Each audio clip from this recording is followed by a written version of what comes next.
ಪ್ರೀತಿಯುಳ್ಳ ದೇವರ ಮಕ್ಕಳೇ, ಯೇಸು ಕ್ರಿಸ್ತನ ಉನ್ನತವಾದ ನಾಮದಲ್ಲಿ ನನ್ನ ವಂದನೆಗಳು. ಈ ದಿನ ನಮ್ಮ ಧ್ಯಾನಕ್ಕಾಗಿ ಆರಿಸಿಕೊಂಡ ದೇವರ ವಾಕ್ಯ ಮತ್ತಾಯನು ಬರೆದ ಸುವಾರ್ತೆ 7ನೇ ಅಧ್ಯಾಯ 24ನೇ ವಚನ. ಮಳೆ ಸುರಿಯಿತು, ಅಲೆಗಳು ಬಂದವು, 4 ಕಡೆಯಿಂದ ಗಾಳಿ ಬೀಸಿ ಆ ಮನೆಗೆ ಬಡಿಯಿತು. ಆದಾಗಿಯೂ ಅದರ ಅಸ್ಥಿವಾರವು ಬಂಡೆಯ ಮೇಲೆ ಇದ್ದದರಿಂದ ಅದು ಬೀಳಲಿಲ್ಲ.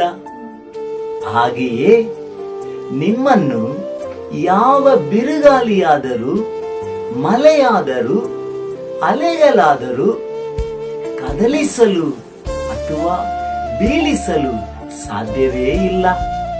ನಿಮ್ಮ ಜೀವಿತದ ಮಧ್ಯದಲ್ಲಿ ಬರುವಂತ ಇಕ್ಕಟ್ಟುಗಳು ಮರೆಯಾಗಿ ಹೋಗುವವು. ಶತ್ರುವು ಪ್ರವಾಹದಂತೆ ನುಗ್ಗುವಾಗ ಕರ್ತನ ಆತ್ಮವು ಅವರಿಗೆ ವಿರುದ್ಧವಾಗಿ ಧ್ವಜವೆತ್ತಿ ನಿಲ್ಲುವನು. ಹಾಗೆ ನೀವು ಸಂಧಿಸುವ ಸಮಸ್ಯೆಗಳು ಈ ದಿನ ಇಲ್ಲದೆ ಮಾಯವಾಗುವವು. ಆದ ಕಾರಣ ಭಯಪಡಬೇಡ್ರಿ, ಕರ್ತನು ನಿಮ್ಮ ಪಕ್ಷದಲ್ಲಿಯೇ ಇರುವನು. ದೇವರು ನಿಮ್ಮನ್ನು ಆಶೀರ್ವದಿಸಲಿ. God bless you. ಆಮೇನ್.